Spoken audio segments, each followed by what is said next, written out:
Hi gang, on the podcast this week we're looking at some struggling clubs. We need to talk about Chelsea and Borussia Dortmund. And the way we were, it's a historical lesson for Manchester United. Letter from the Gantry is the last Merseyside derby at Goodison Park, but not quite the best. And our comparisons, believe it or not, we've got 4 different players to compare with the great Lionel Messi. And we finish with 3 of the best: young player, old player, and our old players aren't very old at all this week, so stick around for that. And as you can probably see, we're in the coffee shop, Munch and Wiggles, who make us so welcome. We're very grateful for their hospitality, and I hope you'll enjoy it with us. And the coffee. The Joy of Football podcast. With me, Neil Barnett.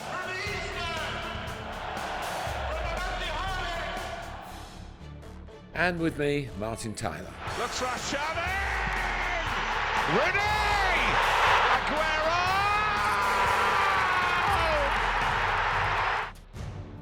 The Joy of Football. Hello, and welcome to a defiantly upbeat The Joy of Football podcast after another desperate defeat for Chelsea. And even Martin Tyler, the greatest commentator in the world, witnessed a drudge of a draw in Woking's game with heroic Tamworth. Yeah, the long throw merchant, Mr. Tonks, only came on as a substitute, but he was on when they equalised, so great credit to him. He was certainly the feared, all the Woking fans when the team sheet came out, was he playing? Because that's television, because the Tamworth Spurs game was shown live, and of course Tamworth really put up a great fight. We start depressingly with we need to talk about Chelsea, who have gone on a run since the Sunday before Christmas of 2 wins in 9 games against elite opposition. The wins against West Ham and Wolves at home were nothing to write home about. You were at both I those commentated games. on both of those. I think you have to commentate on the rest of our games this season. It has been a fall from grace, a plummet from grace. Well, it's weird because it is, because of the results. Your stats are absolutely right, Neil. But Chelsea, had they won a game or 2 recently, they would be in the top 4. Everything would be rosy. I mean, it's not going to be, I don't think it's going to be a huge points total to get into the Champions League, particularly if it's 5th. So hanging around in that sort of area where you obviously don't want to drop out of the top half of the table like 2 very famous clubs have done who played each other recently. And you were there. Yeah, I was Tottenham, there. Manchester Yeah, United. it was a hard game to commentate on. A lot of nervousness, a lot of relief at the end for Spurs, who won. Obviously disappointment, the team news that we got, and we'll come on to Manchester United in a bit, but when the team, quite a few commentators were scrabbling for their iPads and laptops and everything to try and get the drop on the bench. I got 5 of the 8, I think. The goalkeeper caught me out, he was 1. That was a real shock, and obviously relied on the starting 11 till the last 3 minutes. That's Amorim I'm talking about. Yeah. Chelsea. I think the problem for Chelsea is this. The owners came in and have spent so much money. Yeah, they brought money in as well, but they've spent so much money and made the team so much worse than it was. And in the end, they can't avoid the fact that in the final season of Abramovich, the final full season of Tuchel, the team came 3rd and got to the FA Cup final and the Carabao Cup final and didn't lose either in 120 minutes, lost on penalty shootouts in both of them. And since then, it's been nowhere near that level of success.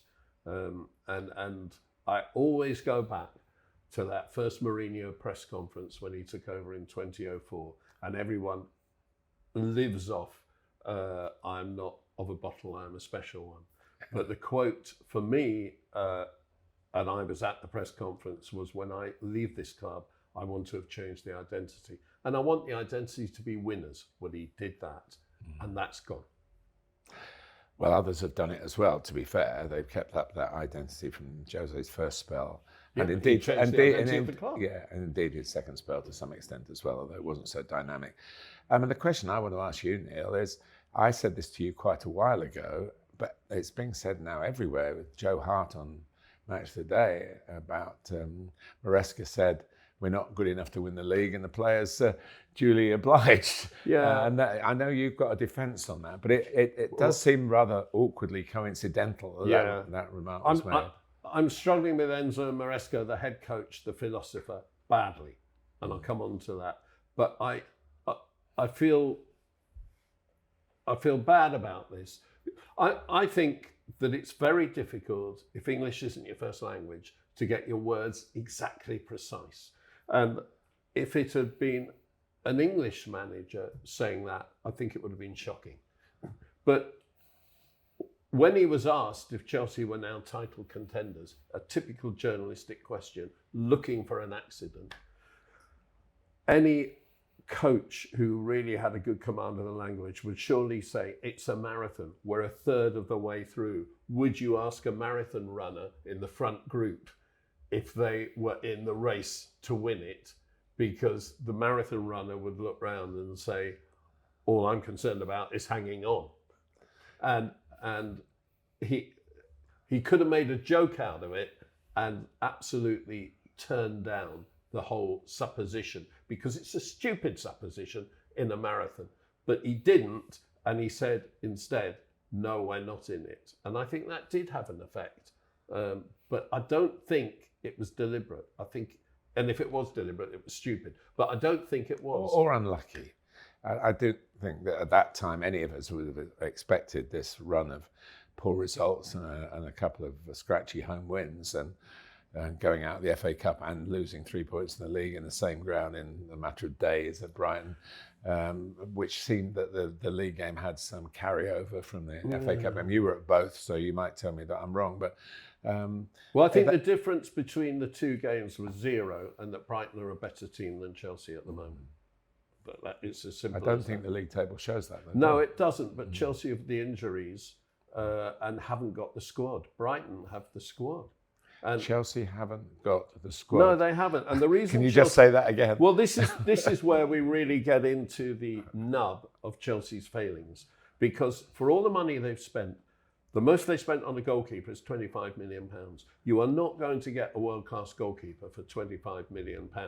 There's a lot of grief being given in the media and from supporters to Sanchez. I'm telling you, and I've told you day in, day out for the last month, 2 months, Sanchez is by a mile the best goalkeeper at Chelsea. That is not a comment on Sanchez. That is a comment on all the other goalkeepers at Chelsea. He is a Premier League quality goalkeeper. Bottom half, £25 million. What do you expect? But the others aren't Premier League quality goalkeepers. Then you've got the problem of you sign Nicholas Jackson for 34 million euros. Who are your other strikers? Christopher Nkunku you signed for over 50 million euros, but he's not a striker. For RB Leipzig, he played left wing in a 4-2-3-1 or inside left number 10 in a 3-4-2. No, he can be a goal scorer, but not in the way that you're trying to describe. No, he's scored a lot of goals outside the Premier League, hasn't he? Yeah. Well, he has. Yeah. Fact. He's very anonymous. As Rafa Benitez would say. And the other forward is Mark Hugh, an 18-year-old from Barcelona who was very lucky to get a debut off the bench when everyone was injured, scored after 17 or 23 seconds, made a name for himself. He's not in the Premier League. For Barcelona, he's full of energy, he's full of desire, he's strong, he's big, but he's technically nowhere near Premier League standard, nowhere near. That's not his fault. He costs £5-6 million. This is what the club delivered as their squad. And now Jackson's dried up because he's played 90 minutes almost every game, for a lot of games, or near 90 minutes for 18 months. He's run out of steam. And then he gets injured. Hugh gets injured in the same game, and Maresca moans. You should have demanded another forward, Enzo. You can't survive on one forward. what do you take on the increasing comments? The volume goes up and down on this, but we shouldn't have got rid of Pochettino, Chelsea fans, because we're actually in the Munchen Wiggles Cafe, only a couple of miles from the Chelsea training ground. We're in Oxshott there in Stoke Davenham, just down the road from here, Cobham. But it does go up every defeat. Poch gets a mention, every little victory. I think the Chelsea supporters wouldn't agree with that because the whole Tottenham thing, he never engaged with the crowd. Maresca's engaged with the crowd more. But there's also the feeling that Poch was never a winner. But Chelsea aren't in a winning stage. They're in a development stage. And I look back at the Tottenham team, which of course I loathed, with Poch in charge, and I think he got Kyle Walker to be a top Premier League player and sold him for a load of money. He got Danny Rose, the best footballer of his career, Moussa Dembele, Dele Alli, the best footballer of their careers. Harry Kane, he helped turn into a top striker. I mentioned the Lucas Moura hat-trick because that was against Onana in the Ajax Spurs famous semi-final second leg. Yeah. And so he got a tune out of... And De Ligt was centre-back and Martinez was the other centre-back, but they didn't play him. Yeah. But so I look at Poch... Mazraoui played.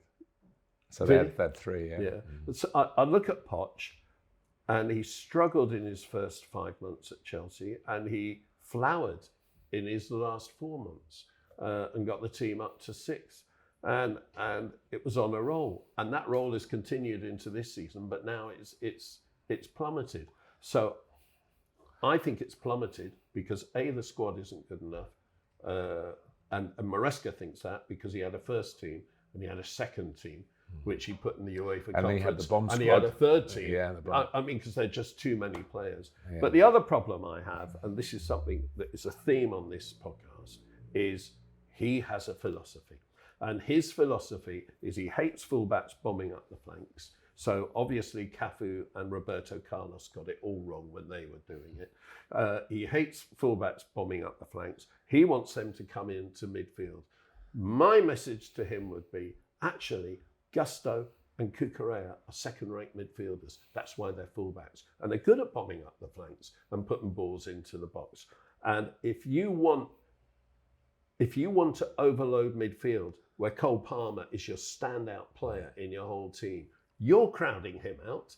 The opposition aren't crowding him out. He's not being marked. You're crowding him out. If you overload your flanks and pull the opposition wide, you'll make the space for Cole Palmer to kill. So I would argue that his philosophy is broken, absolutely broken, and stupid for the players that he has inherited. Is that the manager's fault? Because everyone knew he was going to do that. Or is it the directors of football's fault? Because sorry, one final thing. Yeah. Jackson is a counter-attacking forward. He wants to get the ball and run. Yet you've got a possession-based manager brought in over Pochettino in order to get the best out of him. No. You said Poch took them up to 6th. I'm just looking at the league table. 6th now. Yeah. So has Maresca taken them down to 6th?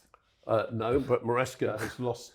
They're 6th. Maybe that's what your club is, 6th. Maresca has lost in the 4th round of the Carabao Cup and the 4th round of the FA Cup. Pochettino got to a final and a semi-final, so backwards. Well, it goes on, and you will hear more about it than in any other podcast, I reckon. Neil has his ear to the ground.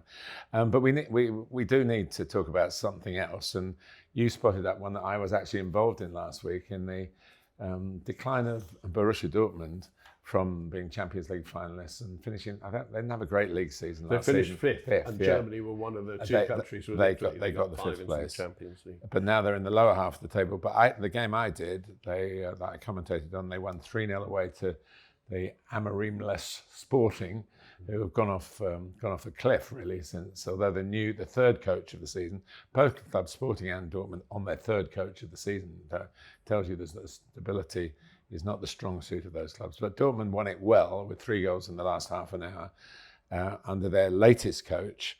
Well, let me just run through this because the modern history of Borussia Dortmund is of a really well-run club, but a second-rate club. I don't mean second-rate in terms of its organisation. I mean second-rate in terms of its ambition. It's a Brighton. Even though it's got an 80,000 capacity, it's it's not a Manchester City or a Liverpool or Manchester United want to be winners. So they were league champions under Klopp in 2012 and 2013. They won the DFB Pokal. They got the Champions League final in 2013 and as the well. Cup, the Champions League final in 2013. At Wembley. The next 2 years they were second to Bayern Munich, but the following year they dropped to seventh. They had an awful season, and that was the season that Klopp decided to call it a day and leave. So Tuchel came in, and since Klopp, they've had 5 second places, 2 third places, and 1 fourth. So every year in the top 4, and they've won the cup 2 more times. But Tuchel didn't take them to Wembley last season. It was Edin Terzic, who used to work in England at West Ham, but he quit. The feeling was that job was a bit too big for him, although he supervised the fantastic semi-final success over Paris Saint-Germain.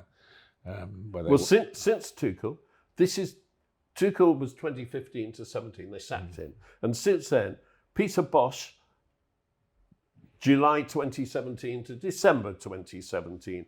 Peter Stoger, 2018 to 2019, December 2017 to June 2018. Lucien Favre, 2018 to 2020. Terzic came in as an interim and did December 2020 to 2021, June 2021. Marco Rose did a season. Then Terzic came back full-time because he was better than Rose and did 2 years. Rosa. But leaves when they get to the Champions League final. I think, as well. And Nuri Sahin takes over, who's a Dortmund legend of a player. Former Liverpool player as well, of course. And lasts from summer to January this year and goes. Now it's Niko Kovac, the former Bayern Munich coach, who didn't do very well at Bayern Munich. I mean, it's just... He's not a popular choice with the Dortmund fans, Niko Kovac. He was at Wolfsburg before. He was criticised at Bayern, a bit too defensive. And to go to Bayern and be defensive is probably defeating the object, really. But he lost his first league game. I think he's lost his second one. He lost to Bochum, which is a railway station, two stops down from Dortmund. I mean, it's a tiny place. I've been through it. I got one of my most important pieces of information at that ground. Before my first World Cup game, I was told by Arturo Vasquez Ayala, was it there? In the car park, that he always put the penalty one side if he got to take one in the World Cup. And my very first goal that I called in the World Cup was Mexico against Tunisia. And it was a penalty. And armed with that jewel, which was in this scruffy car park in this German town. So I've always got... So don't disrespect Bochum. That's all I'm saying. But after the Champions League final, they sold Füllkrug to West Ham for 30 million euros. They let Hummels and Royce go on frees. Sancho was on loan, Martson was on loan, they let them go, and now they've sold Malin to Villa for 20 million pounds. I do not understand why a club that has an 80,000 capacity and regularly gets near that for its league games is so unambitious. I don't understand it. Well, that's not the feeling I'm getting from my contacts in Germany, that they've got above their station. They've become almost like a FC Hollywood, which was Bayern Munich's derogatory nickname. And there's a version going on. There are lots of political events going on behind the scenes, personality clashes. Matthias Sammer, a very famous face and player in German football, got into trouble criticising, while he worked for Dortmund, he was on the coverage of a Champions League game, or maybe a Premier League, Bundesliga game. And he said that they couldn't attack and they can't defend, which is pretty damning criticism. He wasn't there. That sounds like my team.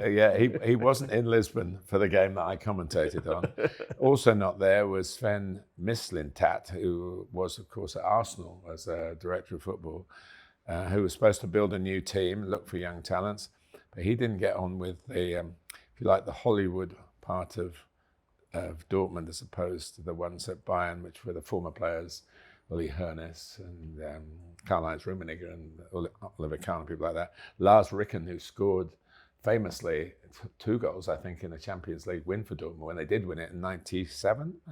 And Sebastian Kehl, who's played hundreds of games for them. Those two seem to have shut the door on Mislintat. And now they're trying to sort out that mess. They have signed someone we know as a really solid citizen, Pascal Gross, from Brighton, who has suddenly been a prophet with honour in his own land because he played his first game for Germany at the age of 32. Yeah, he's now 34. He had a dozen caps and he did a good job in this win in Lisbon that I commentated on. And I can't imagine he's causing any political mayhem there. And they signed a big striker from Stuttgart who comes second in the league. Yes, but of course he's got 10 goals, Girassi. He's got 10 goals. He scored a lovely, you'd have loved it. I said in my commentary, that's football from any age. Yeah. Cross from the right, Julian Brandt is one of their best players. Yeah, brilliant cross. All right, not marked particularly well, but headed back across over the goalkeeper, dropped in the net, 1-0. The key moment in the game, really. So he's got a bit to offer. He's not quite as aggressive as Füllkrug, but he has other qualities. So, and his record is brilliant in the Champions League. If I were to equate Dortmund with an English club, I'd equate them with Newcastle. A one city, a one club city, a big club. An area based on industry, really, historically. Exactly. But you just feel they should do better. Now, Dortmund have done a whole lot better than Newcastle.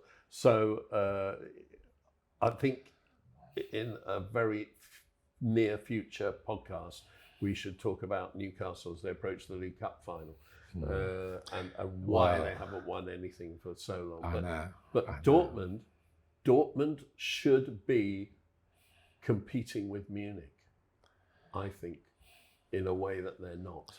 But they should never be 11th out of 18. And Tottenham shouldn't be 12th, and Manchester United shouldn't be 15th. It happens. Thank goodness it does happen. Because we represent the whole side of football. We're not. You support a big club. For me, Woking has been my only club. It wasn't when I started supporting them. No, it was 1955. They won the league. Neil, you must have been around then.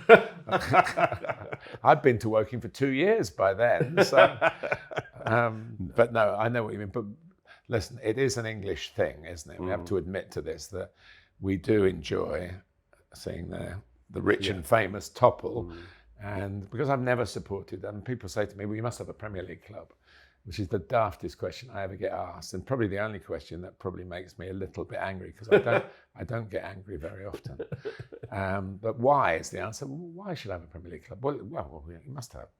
Now, my Saturday off last week, I went to Woking, and I will continue to go whenever I'm free to watch them, as I have done since 1953, 2 years before Chelsea won their first top division title.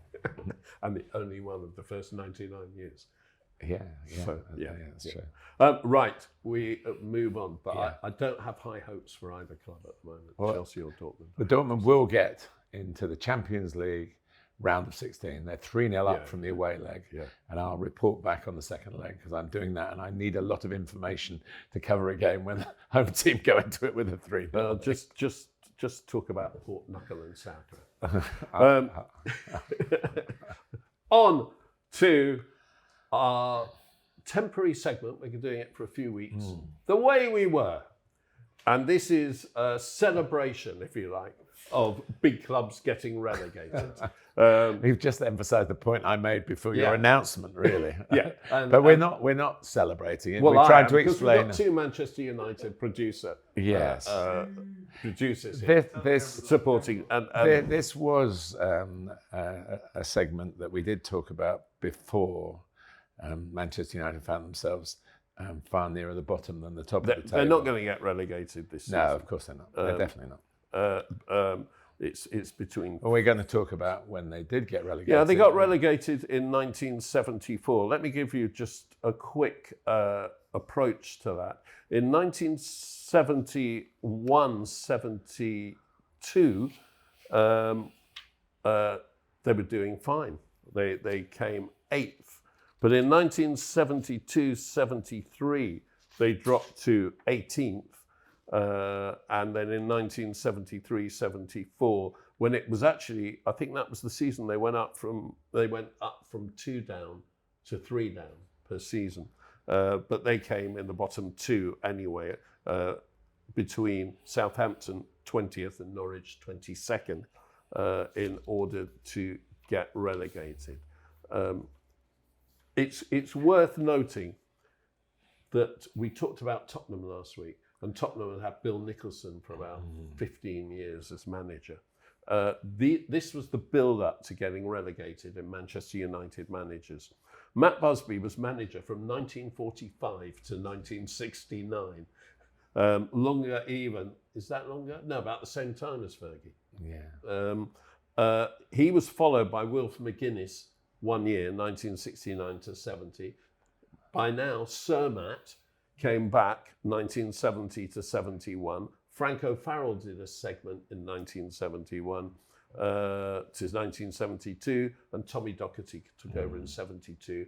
They were relegated under Docherty, and they came back under Docherty, and went on to come third and win the FA Cup. There are similarities which I don't think are now, but similarities in the first 3 or 4 years after Alex Ferguson stood down, with Matt Busby, who was around the place and wanting to do his best for the club, as Sir Alex wanted to do his best for the club.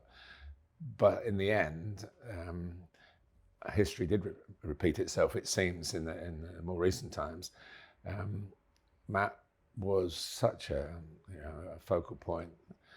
He was treated with such reverence within the club and within the game. On, didn't they, Fergie and Matt? When Oh yes, but this, I'm talking about Wilf McGuinness was put into a job way too early. He was an outstanding young player whose career was finished very young because of an injury, and he went into coaching and became a very good coach for what we call the development teams now, the reserve team and the youth teams of that time, and did so well that they decided that maybe he would be the right person to give it a bit like Amorim, but he was younger than Amorim. Amorim's pretty young by today's standards. He just turned 40, hasn't he?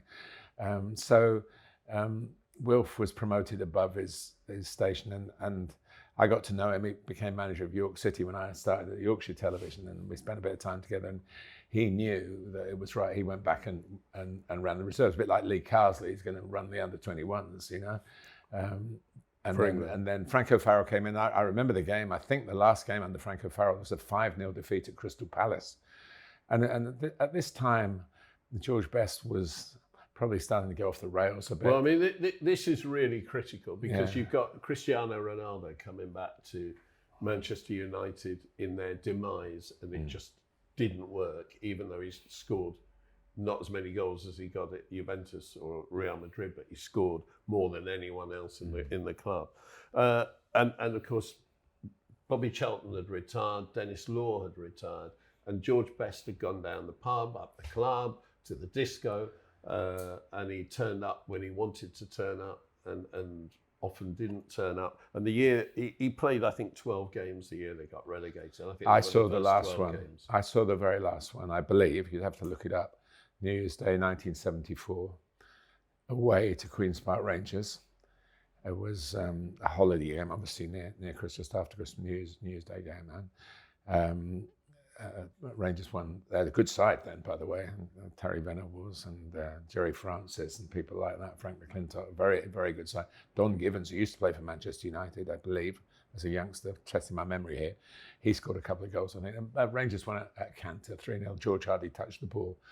And I think he never played for Manchester United in the first division again after that. And it was a very sad day because you could see it unfolding. It wasn't justified by the passage of time. I'm not talking about hindsight here. It was sight on the day. So there were a lot of things going on. I mean, they put a lot of faith in Tommy Docherty, who was, well, you know him as well. God rest his soul, he lived till a fantastic age, didn't he? I had him on radio in America, and I asked him, but although I knew the answer, I asked him, how old are you now, Doc? And he said, 85. If I'd known I'd live this long, I'd have looked after myself better. Well, he did, and he lived longer still. And he was he was great guy. He had the best one-liners. Oh. They were like machine gun bullets, wasn't he? He spat them out at you. He and Terry Venables never got on. They loathed each other. He was Terry Venables was his captain for a while at Chelsea, but they loathed each other. It was absolute war. And and he sacked him as captain because Venables was making decisions on the pitch. Yeah, terrible fault that. Which you get dropped for now, but he sacked him as captain. But Venables told me that in all the arguments that they had lots of arguments. The problem was he would suddenly crack a one-liner, Doherty, and Venables would just start laughing and wouldn't be able to stop, and said he was the funniest man I ever met. Yeah. He was just so funny. He was amazing. I did a game later on in my career where he was manager of Preston, which is the club he played for. He played in the cup final for Preston, I think, didn't he, in the 50s? They lost at home to Chester, my hometown, and it was like against the odds. It shouldn't have happened. And even in the despair of defeat, he was still the funniest man in the after-match interviews by an absolute canter. And no, he was lovely, and they stuck with him, which obviously won't happen. I don't think. Maybe with Amorim it will happen. We both believe that there's no way Manchester United get relegated. But should the wheels really fall off, then I don't think Amorim that would allow him to stay at the club. He was a very wise man, Ruben Amorim, when he said, I really wanted to come at the end of this season, start the next season. But they said, it's now or never. If that's true, I've seen him quoted as saying that. And he left Sporting now, although they're still top of the league in Portugal and they probably will win it. But they've had a lot of difficulties. And of course, he's walked into a complete mess at Manchester United. Well, I think it's worth saying as well that they not only lost Charlton, best Charlton and Law, but they lost Nobby Stiles, World Cup winner, who obviously to age.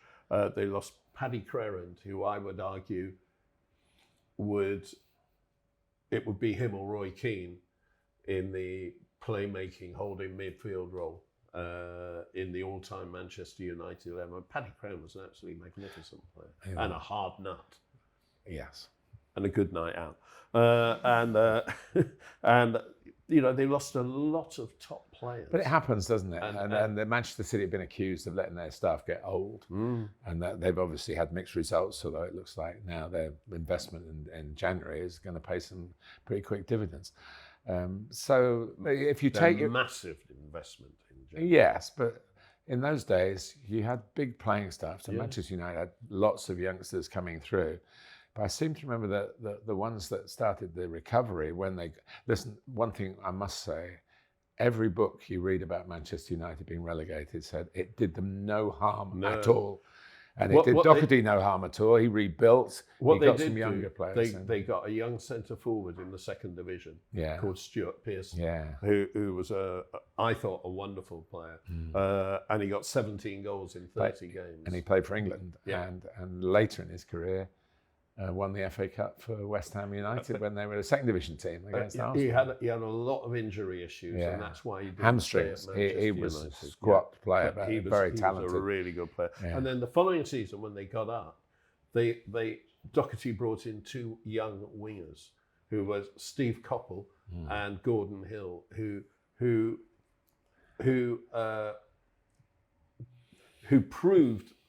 reinstated the Manchester United DNA, if you like. Two wingers, centre forward Pearson, get down the flanks and attack with verve. Yeah. Jimmy Greenough did very well as well. It was quite a mature signing from Stoke, and of course Lou Macari was still about then. And but Gordon Hill and Steve Coppell couldn't ask for two more different individuals, really. No. Steve from university, very cerebral. Liverpool University, and deep thinker about the game. And Gordon Hill, a live wire from London. Yeah, I went on a playing tour in the 70s with Gordon Hill. Oh gosh, you had to watch him. He was mischievous, anything. If there were any pranks to be played, Gordon would play them, and he was still playing. I don't know how he managed to sneak away for a week, but it was lovely to have him with us. If there's one lesson to learn now from that, what is it? I would say it is get someone who can score some goals. I would say stick with Ruben Amorim like they stuck with Tommy Docherty. Okay, we move on to Letter from the Gantry by Martin Tyler. Letter from the Gantry. Thank you, Neil. The dust may have settled on the final Merseyside derby stage at Goodison Park. Both Everton and Liverpool have played since and posted important wins. But the memories of the action will be passed down from generation to generation in that football-crazy corner of England. Beto, the forward with a reputation for fluffing his lines, was word perfect for Everton's opening goal. Liverpool's equaliser came from a World Cup winner, no less, Alexis McAllister. Mo Salah put his indelible stamp on proceedings, of course, 2-1 to the red half of the city. From a sure bet like Salah to a total outsider in the scoring stakes, James Tarkowski might have headed an equaliser or bundled the ball over the line in a characteristic show of commitment to the blue cause. But a thunderous strike of power and technique, no chance. No chance, it turned out, for Alisson in the Liverpool goal. What timing, too, in the execution of his shot and what was on the referee's watch. It was the last kick of the night, the end of the road for Goodison Merseyside derbies. Arne Slot and his assistant cried foul in the build-up to the goal, a rare blot on the Slot copybook, the Dutchman usually dignified and controlled. In the week of the release of the movie Bridget Jones' Mad About the Boy, on our screens we also had Curtis Jones, mad about the joy of Everton's Abdoulaye Doucouré, who in a daft, provocative act was showing his delight in front of crestfallen Liverpool supporters. In terms of sendings off, it finished Everton 1, Liverpool 3. But the real scoreline of 2-2 made for a perfect ending. Statistical symmetry. Everton 41 wins, Liverpool 41 wins in the home Everton moved to when they fell out with the landlords of their previous ground, a certain Anfield. It was the 38th draw and reminded me of what I regard as the greatest Goodison derby it has been my privilege to commentate on. Back in 1991, the two rivals had been paired together in the fifth round of the FA Cup. Liverpool were at home, but couldn't finish off Everton. 0-0 meant a replay at Goodison Park, February the 20th, 1991. These were the early years of satellite television and very infrequent live matches on any TV channel. Sky Sports was just starting and had acquired a company that had set out to be a rival. It was the Sky Dish versus the Squarial. Sky had won that battle and in doing so acquired the right to these live FA Cup ties. And in the deal, they also got Andy Gray and me. Because of the relatively new concept of channels devoted entirely to sport and the uncertainty in the technology, the audience numbers had been small, very small. It's no exaggeration to say, though, that the events of that fifth round FA Cup replay turned out to be publicity gold. Liverpool, top of the league, then as now. They led 4 times. Ian Rush cut through and a clearance off the line led to Peter Beardsley putting the Reds in front. Graham Sharp levelled in the second half, a typical far post header from the Scot. Beardsley's second goal was all his own work, a fierce drive past Neville Southall after a pacey, mazy run.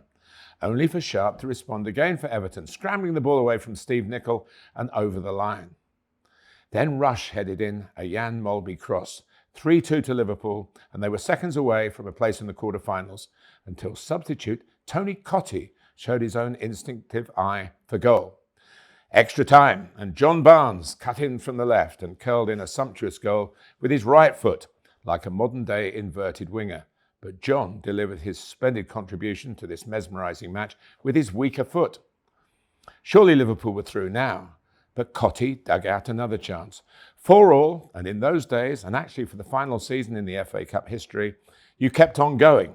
It meant a second replay, and Everton won the toss to bring Liverpool back to Goodison. After the 4-4, Andy Gray and I were in the post-match company of both managers. Howard Kendall, Andy had played for him, of course, in his first spell in charge. Now it was his second spell. And Kenny Dalglish. In light conversation, I had suggested that this was maybe the greatest Merseyside derby ever.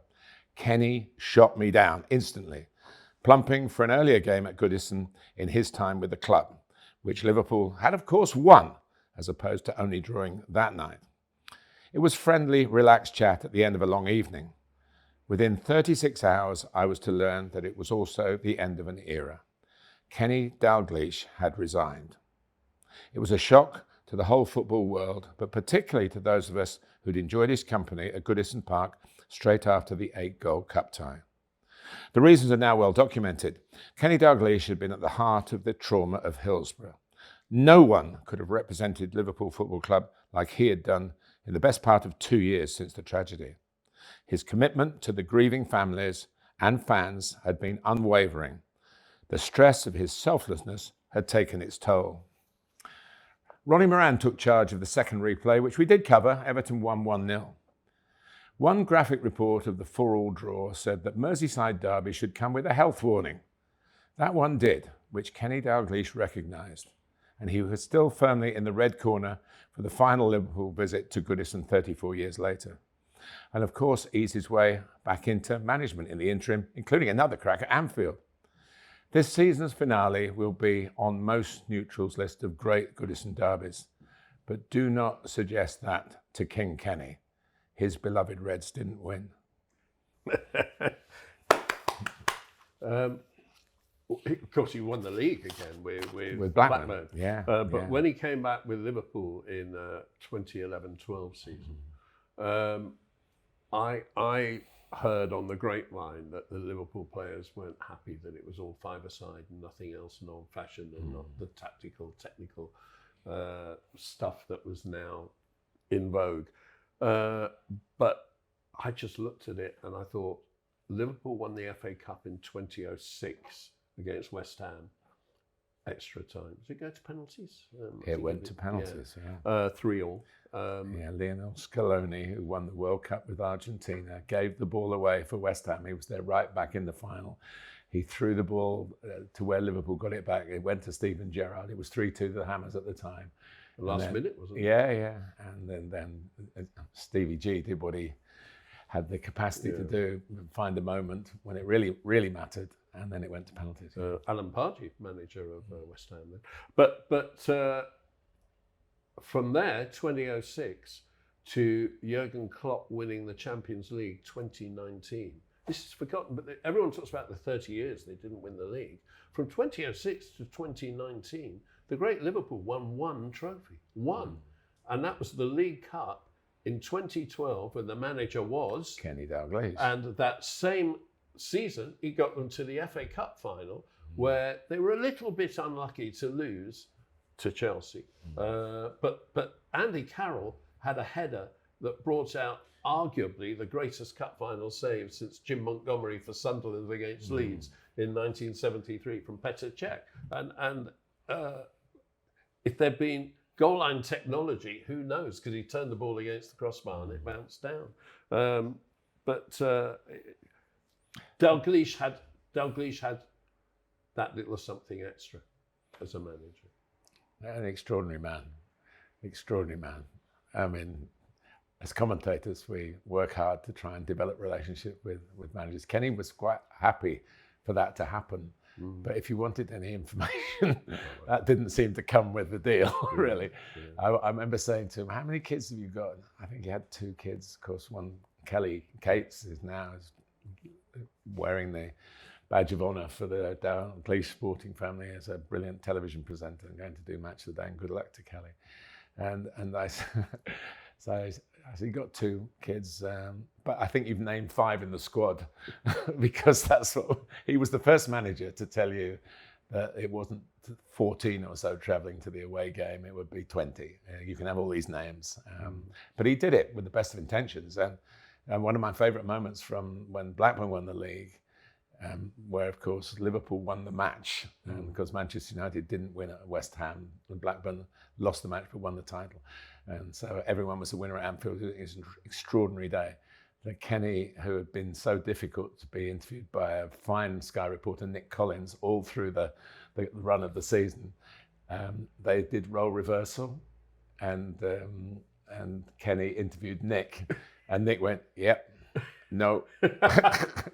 it was absolutely brilliant, and it showed what Kenny Dalglish has. For all the many qualities with football, he has a wonderfully wicked sense of humour. He has. Fantastic. Yeah. During COVID, he did a 1-hour special with us for American radio on Sirius XM. And my final question to him was,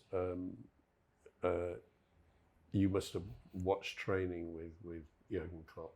I said, how would you have found him if he was marking you as a player? What would he have been like? And he would go, he just said useless. He'd never have got near me. And but he would, Well, we're talking about two Scottish managers with fantastic capacity to lighten up the room with an aside or say a one-line comment. Really 20 witty years people. ago, I saw a gig, the first major tour of the comedian John Bishop, and he had a lot of visual footage, and a lot of it was Kenny Dalglish. He was a big part of his first act that made his name. And he was hilarious in that. It's nice of you to bring non-league into it, because we seem to have got back to Chelsea, even though we're talking about the Merseyside derby. John Bishop was a very good non-league footballer. Was he? Yeah. What, the comedian? So he told me. Bishop, the comedian John Bishop. Yeah. I've seen him play in charity games. Yeah, no, he knows what he's doing. He does know. Yeah. Right. Letter from the Gantry. And don't forget, you can read it on Substack. The Joy of Football is on substack.com. With articles written so you can read as well. And don't forget, this is something that you can subscribe to, the podcast, and of course you can like it and you can do all sorts of things. Can I just add one thing, Neil, that we love the messages we're getting that are sent to us, and in the next podcast we're going to have a session and a section where we try and answer and engage with what you put to us, and please keep those coming. We move on. And the next segment is comparisons. And our comparisons this week have a theme. Listen on. Comparisons. Mohamed Salah and Lionel Messi. I wouldn't want to pick one over the other to start with, but obviously Messi is Messi. He's a messiah. I mean, he's almost got the name, hasn't he? And anybody who stands comparison with him is an outstanding footballer. And Mo Salah's numbers, he seems to have this season have made it look ridiculously easy. There's a calmness about him. Maybe it's because the hair's a bit shorter and he doesn't look quite so wild in his goal scoring. I don't know, but he smiles and I've done it again. I mean, you can come and hug me and I'll, I don't know. It's anything to do with the contract, whether he knows what's happening. I don't know. But do you think I have to say he's sensational, Salah. Of course, Messi is Messi, and I don't need to add any words to that, really. Do you think that Salah has learnt the game more and more and more as he's got older? Because I've gone on since podcast 1 that he's one of the most underrated players going, and that his assists aren't recognised. Now suddenly everybody is realising his assists. I mean, they've all been watching the podcast, but he seems to have more know-how. I don't know. Of course, you had a glimpse of him in Chelsea's colours when he came and went. Really, not the only. And got very depressed when he was left out in the team and lost his confidence. Did his first English language interview with me. And that took guts, because he didn't have a lot of English when he came over here. No, I can tell he's got your vocabulary now. So, but it's his feet that do the talking, particularly the left foot, of course, and the same with Messi. Really, it's God-given, isn't it? I mean, of course, you polish it up as a human being to make the most of your talent, and they've both done that, but. You can't coach that into people. It's such a gift, and as football lovers, all of you listening and watching, I mean, whatever club you support, you can't disagree with the praise that we're heaping on these two players, because that's the brilliance of it. It is, I think, part of whether Messi and Ronaldo have made this happen. This swing towards supporting individuals rather than teams. So, well, as the game gets global, yeah, it's much easier if you're from abroad to support an individual than a team, and you don't have to have that blood. No, I think probably Liverpool fans are Liverpool fans. So where Salah goes to, I don't think he'll take them with him. There'll be really happy memories, and he can walk on the pitch and be interviewed, and all the things that ex-players do, and get fantastic applause. And I'm sure he'll have a lap of honour. Liverpool did it brilliantly when Jurgen Klopp left. I was lucky enough to be on the microphone that day. But magical players. The thing I'd say about Salah as well, I go on about this, players develop till they're 21, then most of them stop. Salah I saw him play 4 times for Basel, and he was very, very good. And that's why Chelsea bought him. But at 21, he didn't get the chance to play, and he wanted to leave. So he went on loan to Fiorentina, and he had half a season at Fiorentina. He did okay, but only okay. And from that, he got a loan to Roma the following season. And at Roma, he went, at the age of 22, 23, he went world class at Roma. And if you remember, they got to the semi-finals of the Champions League with him and Alisson. What I love about him is his running style. It seems very different to most people. It's sort of upright, isn't it? And you think, well, the number of goals I've been lucky enough to commentate on when he breaks from inside his own half and they counter-attack and it's just him. And you think, well, running with the ball is so much harder than running without it. So the defender are going to catch him, and they don't. And he still keeps the poise mostly to convert the chances. So he'll be missed. It's a shame Messi hasn't played in the Premier League. It's one real regret as a football lover that we haven't had a taste of him. And even now, you'd sign him for 25 minutes, wouldn't you? Probably for longer than that, but he could do it in the right team. And they're both blessed by the way the game is played now, the way the game's refereed now, the pitches they play on. And we'll come on to that with one member of this comparison. Okay, well, let's go on to the next one. Kaoru Mitoma from Brighton and Lionel Messi. Well, he has, and you were there, he's produced the touch of the season. I'm not going to call it the goal of the season because there are other elements in it. But what he did to make the ball drop exactly under his spell from that long goalkeeping clearance it's unbelievable. Just go and try it. Go and try it. Somebody throwing it from 20 yards over your shoulder and try and cushion it. But to do it like that, it was as if, there was some adhesive that made it stick. And then, of course, he did the rest very competently. But I think the moment, and it's not his first fantastic moment playing in English football. He's probably that thing that he suffers a little bit in comparison is he's not quite as durable as Salah and Messi. He's had quite a few injury absences, hasn't he? But that doesn't take away from his skill. You've gone very left-footed for most of this. Brighton supporters, let it be known that they will not approve of departing players who don't depart in a cuddly way. Yeah. They want their... You're talking McAllister versus Cucurella. McAllister went in a respectful way and explained why he wanted to go and done his time, if you like. And Cucurella kind of went on strike from training in order to get out. Yeah, he was desperate to get out. So Caicedo did pretty much the same thing. Yes, though he wasn't as bad. He's getting a bit of a raw deal. I think Sanchez, of course, was boycotted by the management before he left. Mitoma, Graham Potter didn't get a very good reception when he came back. Yeah. But Mitoma, who was being looked at in January, made it clear that he was happy to stay, and he is God down there at the moment.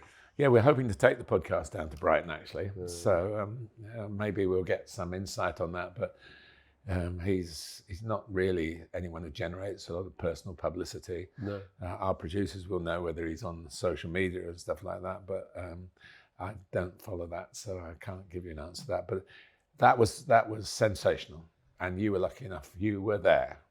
Yeah, it was. It was right in front of me. But I was just furious because the actual shot should have been a fairly easy save and wasn't. Yeah, so. but that's for another segment of another podcast. Chelsea goalkeepers, part 12.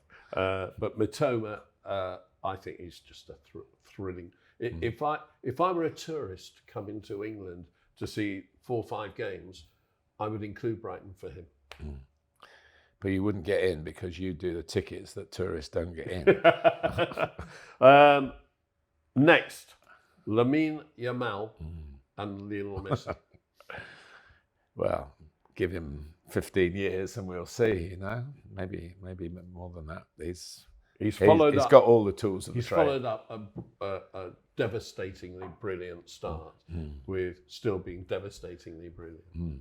Yeah, he's if there are cabs off that particular rank, I think it's a pretty poor metaphor, really, because they're not functional, they're fantastic.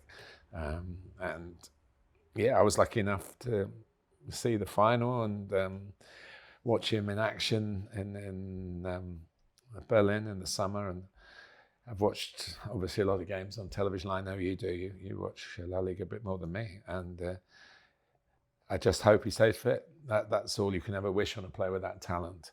And that's why I say with Mitoma, who's had those issues, probably not played quite as many games as he would have wanted, certainly as the Brighton fans would want him to do.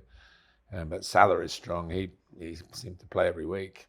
And Messi just, even if he's injured, he still plays. Well, I mean, the Barcelona modern history has been laced with injuries to Pedri and Gavi and so many of their top players with the Dutch guy, Frankie de Jong. I mean, just so many injuries. And now the goalkeeper, Ter Stegen, thank you. This is part of my role in the podcast. Not in my memory. Christensen. I'm the reference library. Just not much else, but the reference library. So many injuries. Yeah. Well, that's another subject that we touched upon as well. Messi just somehow avoided that. I think, this constant playing.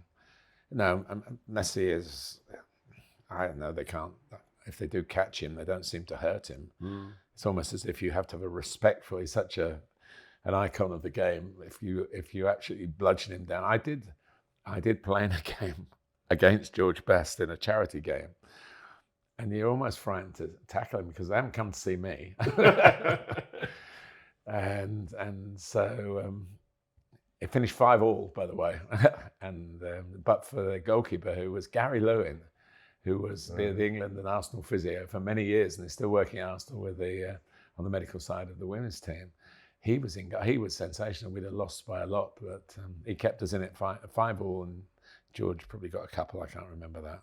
I did. I got a couple. I certainly remember that. Has Yamal got a chance of being the best player in the world? Of his generation, yeah, because you're looking at them in their time, and I think it's unfair to look at them out of their time. Well, we're going to do that now. Yeah, we are, because I'm going to give you a strict answer to it. But listen, he is a gift to football fans, a gift to his club and his country. But the ones, I always believe that the length of service that you can give, and of course it's not always in your own hands. I mean, some players go off the rails, and we mentioned George Best earlier in this podcast, and who should have been around for much longer at the top level of the game. But if you get clattered and something really, career, not necessarily ending, but it just takes the edge off your play. I mean, Peter Osgood, who's I'm going back to Chelsea now, but he was never quite the same player after breaking his leg. He's still very good. We shall have comparisons of footballers, world-class footballers, who are also world-class party goers. We can start with George Best and Ronaldinho. That would be a really good one. Final one on this: Pele And Lionel Messi. There's no question for me. This is my age speaking, but also I was given a job, I think I mentioned on the podcast last year. One of my early jobs when I was just trying to get anything to do with football to build a career, they said, we've got this video over from Brazil, and could you voice it? And I said, what's it about? And they said, it's Pele's 1,000 goals. It wasn't quite 1,000, but so it was at the end of Pele's career with all the television footage. And it must be still out there. It was on the old VHS system, I think, when I did it, but it must be transferred now. The brutality of the opposition against him, the absolutely pitches that nobody else could play on, really, because they were like corrugated mud. And the ball was up around his chest as often as it was around his feet. And the fact that he translated that into a wonderful international career, and that he played virtually every week of the calendar year because his Brazilian club, Santos, went around the world making money. They came to England. I played Sheffield Wednesday, I think, and Fulham in the 60s. And so for all that Messi's done, for all that the truly great players that have followed Pele have done, nobody's done it in the circumstances of Pele. So for me, he's unequivocally the number one footballer that in my lifetime that I've had the privilege to see and the privilege to meet.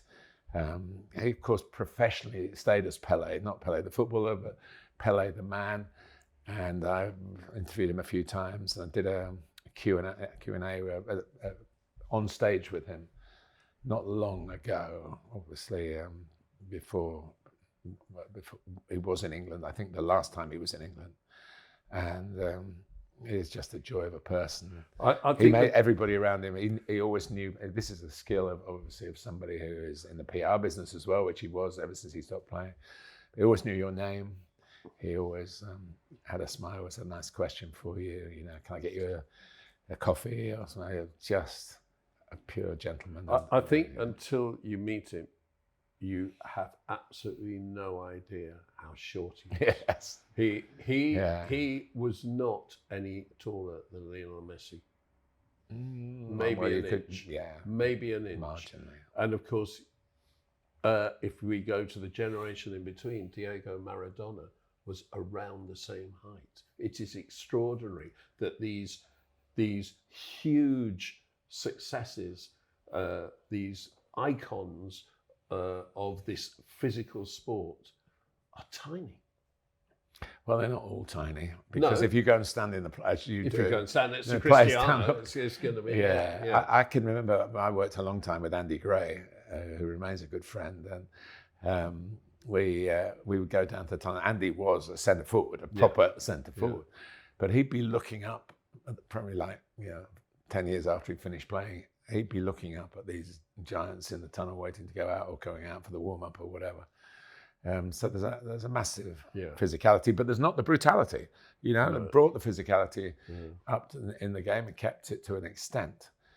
But anything you get close to tackling from behind, in trouble. I mean, the other thing, of course, that happened in this country was that in 1970, Pele changed the face of football in the World Cup for people watching in this country, because we hadn't seen coverage of every game before. We hadn't seen World Cup delivered with panels of experts on television looking at every game, and we hadn't seen the kind of technical achievements that he did in every game in that World Cup in a way that since others have followed. He changed. He was here in '66, and of course, when England won the World Cup, and he was kicked out of it. Yeah. And Brazil were booted home very prematurely, as they were the defending champions, the double champions, going for a hat trick. I've always had a line of Pele, Maradona, Zidane, and Messi. I put Zidane up there as well, and with apologies to Cruyff and I mean, again, you look at the length of their careers. I think Pele, of course, went to America to play, and you must have come across references to him in the old NASL when you were working in. My mate Giorgio Canalia, who I presented radio with in the States, played with him and argued with him non-stop because they were the two up front together. And Canalia thought it should be him who scored the goals because he was centre forward and Pele wore number 10. There is a similar story between two people who should be in this conversation, really.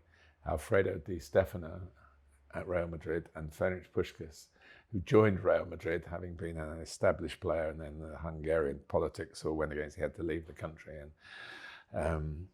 he went and played for Real Madrid. And Di Stefano was always top scorer when Puskás got there. And then Puskás scored a lot of goals, and they were starting not to get on. And then Puskás, who was a bright guy, became a good coach as well. He realised he got round the goalkeeper and rolled it back, and Alfredo knocked it in, and they were friends for the rest of their lives after that. Yeah, that's the way to win the heart of somebody. Could you imagine Cristiano doing that? With a lot of difficulty, I think. Could I imagine it? Comparisons, right? We're going to finish today with 3 of the best, and he makes them pay. 3 of the best. He's made them pay. And that completes a wonderful hat-trick. Right, let's rock and roll through this one. Young player, old player, player. Young player. Yes. I was we mentioned earlier, the Tottenham-Manchester United game, and when the 8 young substitutes plus Victor Lindelof were the 9 announced on the Man United team sheet. But I was really interested, one that I thought was going to play, Chido Obi, 17 years old, born in Denmark. Huge. Now playing for Manchester United, and I think he's got qualifications for England and Denmark. But he's now playing for Manchester United, having been signed from Arsenal. And he's a centre forward. He's a striker. He's a prolific goal scorer at youth level. And before he made his debut, and of course, although he was playing for Man United, in our minds, he was an ex-Arsenal player making his debut at Spurs, with a chance to get on and maybe get a goal that would delight the Arsenal contingent as well as the Manchester United supporters. But he only got a few minutes and really hardly had to touch the ball. But he is one to watch out for. He's simplified his name, which is very kind of him, given that there are a lot of complexities in names. I think he's got a Nigerian background, but as I say, they were living in Denmark, and it is Chido Obi, which is nice and simple. And his hat-trick in the Youth Cup against Chelsea preceded his arrival on the first team bench, whereas it was Wednesday to Sunday, wasn't it, I think? And the Manchester United youth team won 5-1, and he got 3 of them. It wasn't, by the way, anybody who says, there was a perfect hat-trick, header, right foot, left foot, and all that, to get a hat-trick, you don't care how it is. If you bundle them all in from a total of the 3 goals are all, if you add up all the goals and they're 5 yards out, you'd be going home with the warmest of glows. And he's going to score goals at the high level, I'm sure. But it was interesting, given Arsenal's weekend, and we'll come on to that a little bit later in this section, but there was a striker that they had.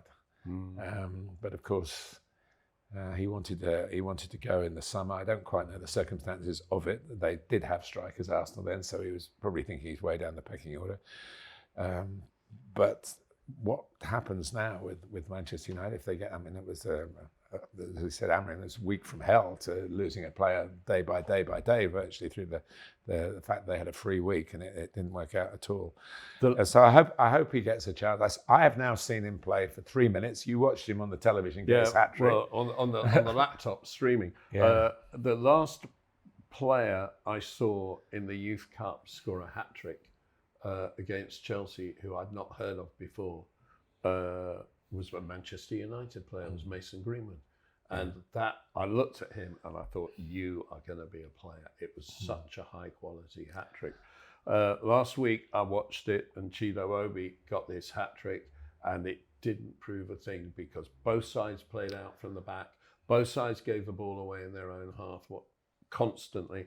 And when coaches say we want them to play like this so we don't mind if they make mistakes, it's the Youth Cup. If you want to teach them to be winners, make them absolutely desperate if they make mistakes. And Obi will not get an easier hat-trick in his life. It was preposterous, the quality of It's playing. a little teams warning over. to my commentary colleagues that beware of spell check, because he comes from Glostrup in Denmark, but it came out Glossop, which isn't very far from Manchester. Brilliant. And it's a mistake that you could easily have added to the list of, and his life might have changed. My young player is a 20-year-old who moved for £30 million in the summer from Newcastle to Brighton. Yankuba Minte, who's playing on the opposite flank to Mitoma. I've seen him twice in the last 2 weeks. He is a heck of a player. He is a heck of a player. A left footer on the right flank. In the last game in particular, the league game, he was a heck of a player, not just with his skills with the ball, but tactically, because it's very interesting that some websites, including the Premier League, had Brighton down as playing 5-4-1 with him as right wing back. That's just overthinking things that are happening in front of you. It was a very fluid 4-2-3-1, and he was the right winger. But so fluid that sometimes when the left back, when Cucurella went forward, Veltman, the right back of Brighton, took him. And Minte, far from going to right wing back, with the overload in midfield coming from Chelsea's right back on the other side, Minte went into midfield and marked Fernandes, World Cup winner, and did it supremely well. But at the other end, he scored 2 goals, of course. And he's got all the skills. You know, Brighton, if I look back at Brighton a few years ago, Solly March was on the right wing. He's had terrible injury troubles. He's a homegrown, of course, Solly March at Brighton, but he's been a terrific servant for them. On the left wing, they had Leandro Trossard quite often, who's now doing it for Arsenal, and who I think should have played in the last World Cup for Belgium in place of Eden Hazard. They have just reinvented themselves, Brighton. And of course, it's easier to reinvent yourself now because the bigger clubs want to get rid of their homegrown players. And Minte was someone who would have been £30 million profit for Newcastle in this time. He went at the same time as Elliot Anderson went to Nottingham Forest. Yeah. 2 players that I'm sure Eddie Howe, if you pushed him, would say, I wish we kept. Certainly Anderson, he's probably said that already. He has, Minte's a player, and a smile on his face. I love Brighton. How can you love them? They've just beaten your team twice. I know. I love Brighton. I love Bournemouth. There's a few farm shops all the way down there. That's true. Old player. I've got to tell you about old player. I chose my old player first, and Martin got all stroppy with me because he's only 30 years old. And he said, well, I'm going to have a 29-year-old. That wasn't the reason. The reason was I needed to get 2 players in who really impressed me over the weekend. And one's 28, one's 29. And I definitely wanted, having seen Obi play, I definitely wanted, he deserves a mention because he should be, I think, if we're still doing this podcast in a year's time, I think we'll be talking about him as somebody who's lighting up the league, hopefully for him and hopefully for young footballers as well.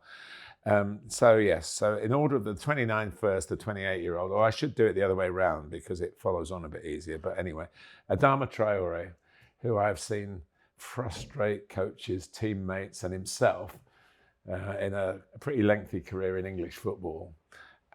But normally with a smile on his face. Yeah, and a very good command of English as well. But blessed with even the top players would be able to run with a physique like his. And probably because he's going so fast, there's the old thing about slow down when you're going to play the ball and just relax when it comes up. And relaxing on the ball has probably been something that he's worked on every training session that he's had. But now, under the benevolent management of Marco Silva, who will see the quality and do everything possible to get the quality on its best platform and get away the rubbish around it, and he's now finding the odd goal, getting into scoring positions, but also, most importantly, making goals for his teammates. And the lovely cross, I mean, Emile Smith-Rowe is probably not somebody you'd expect to crop up in the far post, and it needs to be put right on in the position. They've got lots of other talents, but I can't remember him heading too many goals. And it was just the most perfect cross. And it was a really good win over Nottingham Forest for Fulham. And we had access, thanks to Tom Kenny and the media department at the training ground, and very welcoming people and good people, as most football clubs are, by the way. But I've been more frustrated by him than only because it can do all the things that lesser attempted footballers like me going back to non-league football I could never do, never blessed with that kind of speed or application. And now I hope at 29, he's still got plenty of time, he's super fit, that he'll actually really boss. He's played international football, he's played Premier League football, his career's not at all bad, but you just think it's one of those where you always want a bit more. Yeah, I first saw him play for Middlesbrough, and the first 2 dribbles, we were terrified. And then after that, we realised that he was going to hit the ball into the stand with every cross, and it became a joke. But what I will say is this: he depends on the people around him more than nearly any other footballer. And he had a spell at Wolves on the right wing when he was delivering cross after cross for Raul Jimenez in Jimenez's best spell. And Jimenez, when he was getting the goals and the big clubs were all looking at him. And I remember saying, this guy is now at a level that, with Benzema coming to the end, Real Madrid should be looking at him. I thought Jimenez was that good. And Traore was the main supplier. So he's had a very successful spell, but he's probably not, he probably needs that partnership. And he must be very finely tuned as an athlete as well. I worked with Joel Ward, who we've had on the podcast, and at the Tottenham game, I was asking him about the athletic side of football. And one of the points that came up, which we haven't talked about, for why do you warm up for so long? You know, and they said, well, that's what we do every time. Our body needs to go through that.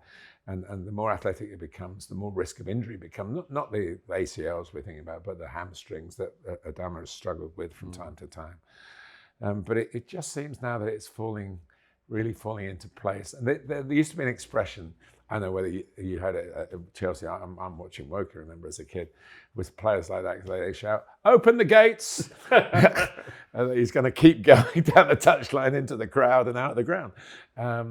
And he was a bit like that to start with, but listen, they're exceptional for them with the mix and the happiness. You can see the joy that they have. There was a move near the end of the game involving 3 Brazilians. Williams back. Yeah, you know, so there's, and Williams a real happy-go-lucky guy, very serious about his football, but lights up the place as well. So, you know, it's looking good.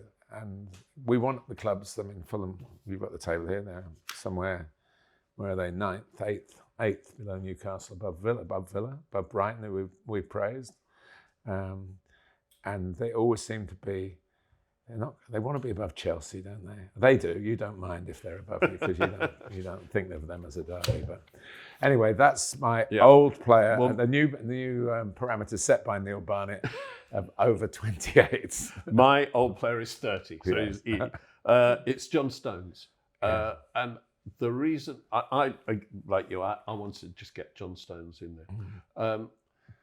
And John Stones is a bit of an old man because he's had a lot of injuries the last couple of years and he hasn't played a lot.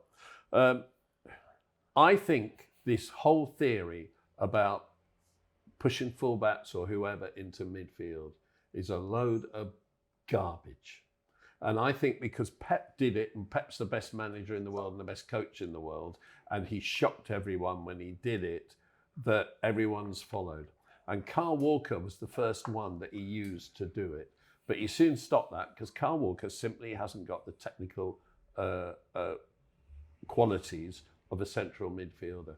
And of all he tried it with Akanji, and I thought it was absolutely, they struggled when Akanji did it. And of all the people he's done it with, I think it's only really, really worked with John Stones. And that was the year they won the treble, the year that John Stones did it. And he made the terrible, or City made the terrible mistake of not getting proper cover for Rodri. And they went into the game with Real Madrid, which in the end they lost, with John Stones as the out-and-out holding midfielder. And while John Stones played that role, they were 2-1 up. And he was, for me, the absolute man of the match in that period. And it was probably for an hour. And then Nathan Ake was short of game. It was short of minutes, so it was a substitution that was going to happen. Yeah. So Ake went off. Stones went back to centre back. Kovacic came on, and Madrid won. But if you're going to play someone in midfield who is not a midfielder, they have to have midfield qualities. And my God, John Stones has.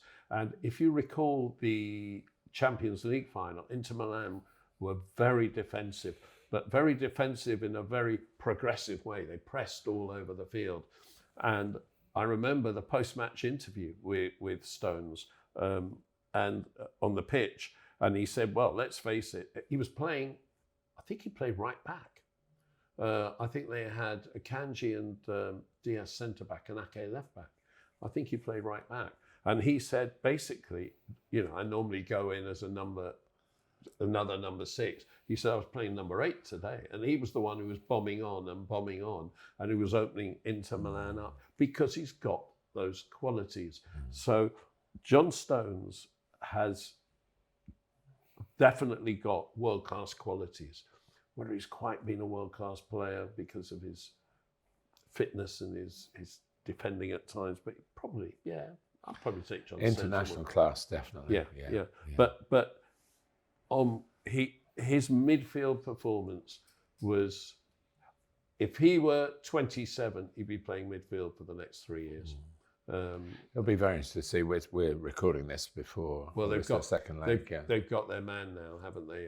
In Gonzalez, they've decided who's going to play there. But John Stones, you've got to be his quality if you're going to be a defender moving into midfield. Your player this week? Yes, I'm talking about a midfield player who played up front, Mikel Merino, Arsenal. That's why really, with the Chido Obi, a striker that Arsenal sold, although a very young one and might not have been pushed into it. But he might have done, because he would have been there on the bench. Waneri's the same sort of age he's playing. So, Miles Lewis Skelly's playing. So why could that not have happened? But anyway, they moved him on, and so they ended up with Kai Havertz being injured, Saka's injured. The false 9 was Trossard, who you spoke glowingly about earlier. I never like calling them that because they're playing in the middle. So how false is that? If you're playing way back in the 50s, it was a big thing. It was called the Don Revie plan from Manchester City. He wore number 9 and played in midfield. And the days when numbers were everything, the defenders didn't know what to do. Hidegkuti, when Hungary won 6-3 at Wembley, worst defeat in 1953, he did the same. So that kind of thing. So then they were wearing 9 and not as centre forwards. But anyway, the fact is that it didn't work.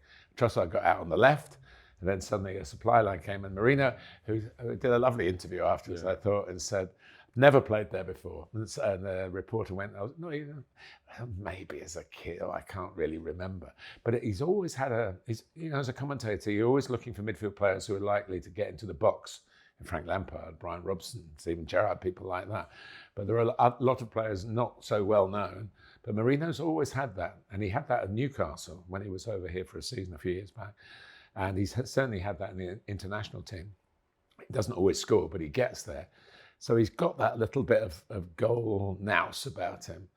And it worked out so well. I didn't hear the bit where he said, this was done on February the 15th, of course, where he said, this is my Valentine's present to my good lady, because I didn't get her anything yesterday.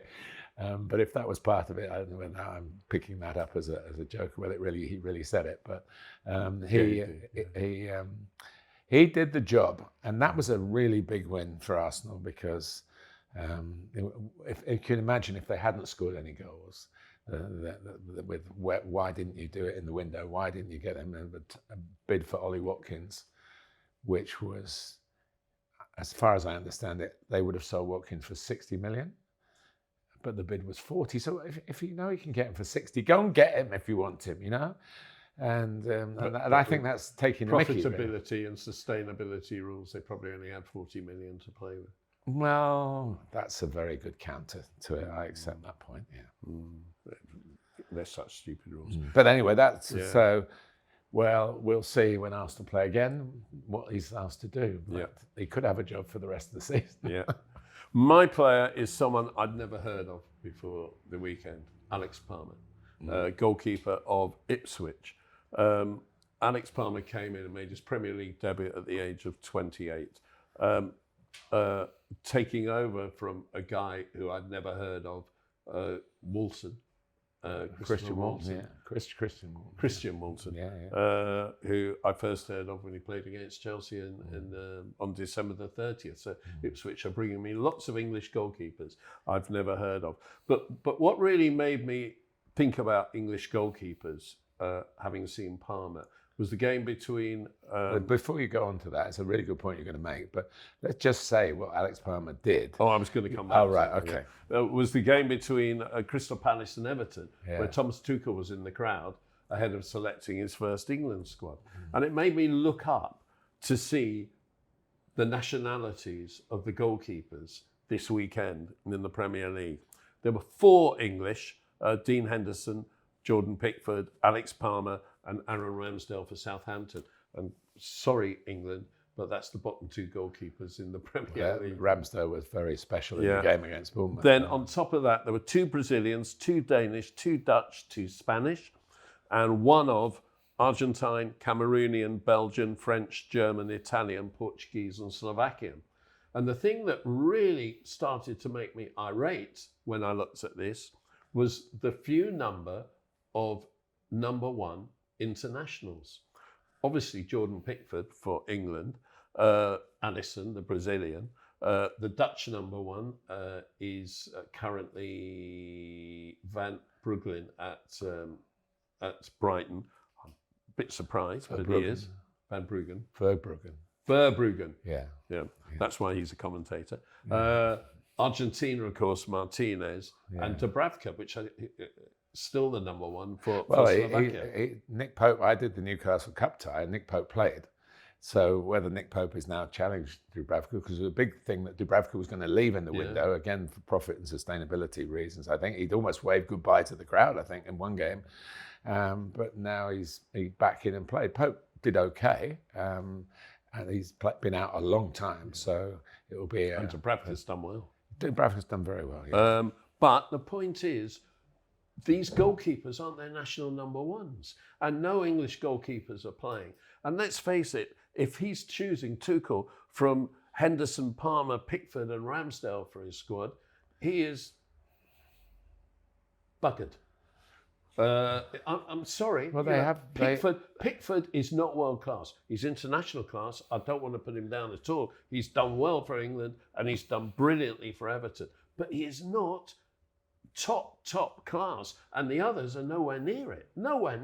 What's, in the 60s, 70s, 80s, 90s, right up to David Seaman, we had top goalkeepers in England, and now we have gone the way of Chelsea. Well, if they don't play, I mean, James Trafford had a tough time, but he is now beginning to, because he was a successful goalkeeper in the underage England teams, and he's now beginning to blossom physically, fill out and fulfill maybe his expectations. I know Andy Woodman very well, whose son Freddie was touted for the top, played at Newcastle, is now at Preston, and he's still of an age where he could come again, and he saves penalties. He's probably got the best penalty saving record of any goalkeeper playing in the 4 divisions at the moment. Maybe doing somebody else a disservice, but he's always and he won the World Cup. He saved the penalty in the final when they played Venezuela, I think, in the final, wasn't it? And so they're there. Whether they get the opportunity is another matter. And it's the globalization of the game. It's not just goalkeepers that we're short of that don't play regularly. But it really is goalkeepers more than anything. I mean, it is quite alarming. We used to have squads of goalkeepers as a nation that would get into a lot of other. What about left backs? Yeah, gone. At the moment, they're not getting the opportunity. So the Premier League does not exist to fuel the England team, which is that's the fact. It exists hopefully to give the opportunity for those that are good enough to get into the England team.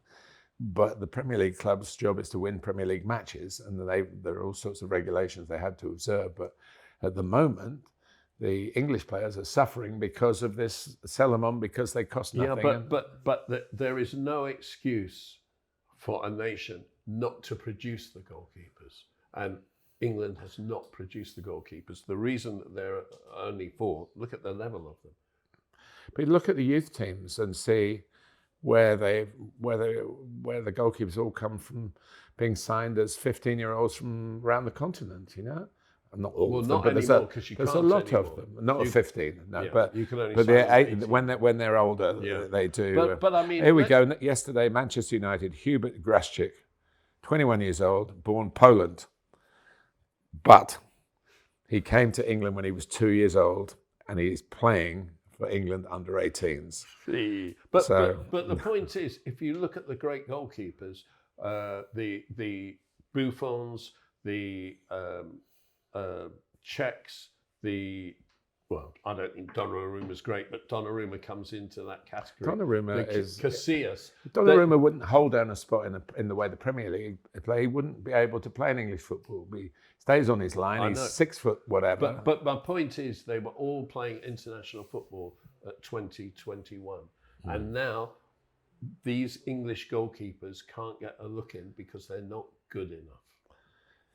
Well, Jordan Pickford has been very good. Since a young age. Yeah. He got into the Sunderland team. But you're talking about agility and ability. I'm telling you, Jordan Pickford's got a fantastic temperament for playing international football. And that's one of the reasons why. He is one of those who can put errors to one side straight away. He's a thoughtful goalkeeper.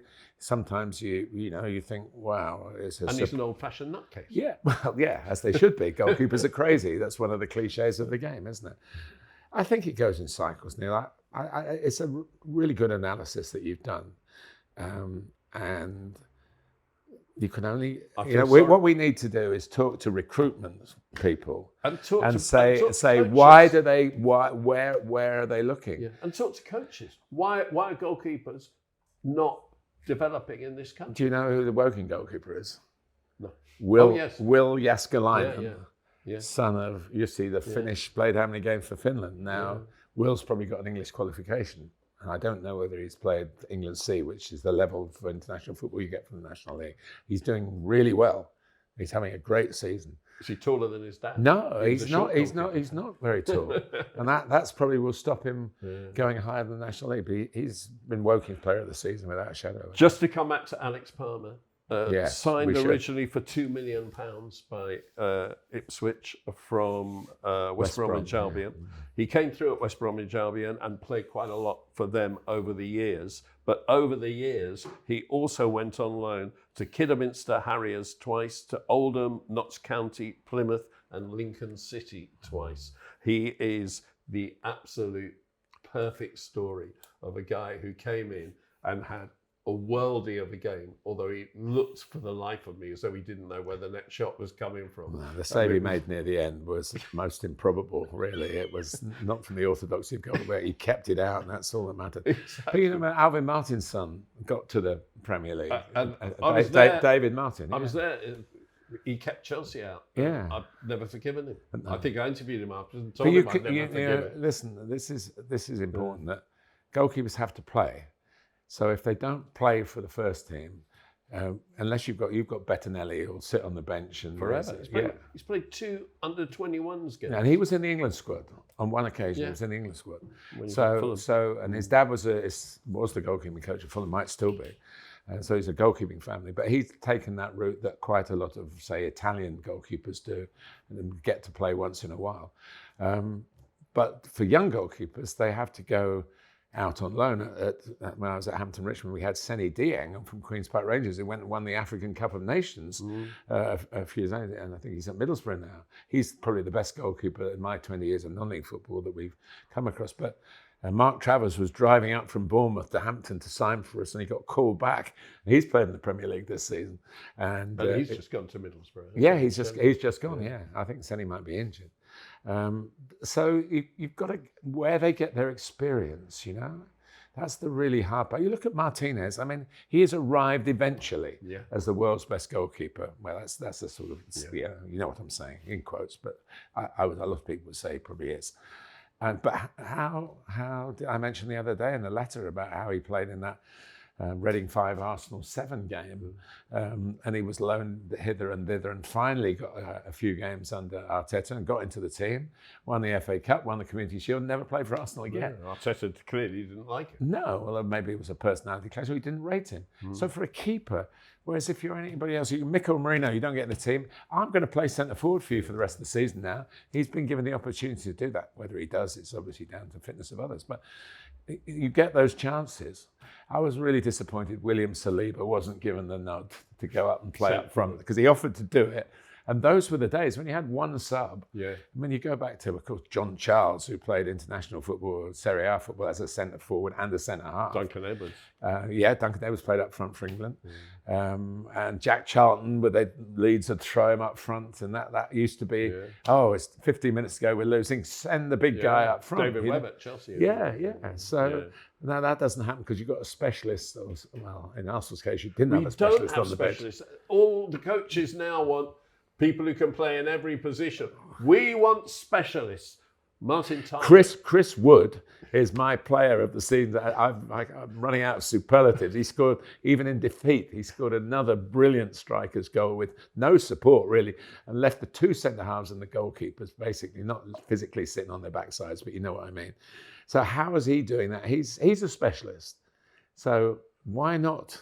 Why not? Come on, big strikers, get them back in. From the specialist, Martin Tyler, and from me. You're a squad man. That's it. You're the utility player of the podcast, aren't you? You can do anything. Cheers. That's right. Well, would you believe that Martin and I tried to be more disciplined this week and make it shorter, and we totally failed. Sorry about that, but hey, it is so much to get excited about. Don't forget, you can subscribe. Don't forget, you can like this and like that, comment on this and that. And you can follow us as well on substack.com, where our written material is available. Substack.com, the joy of football. And don't forget, if you're around the Oxshod area, come into the Munch of Wheels, because the coffee's great.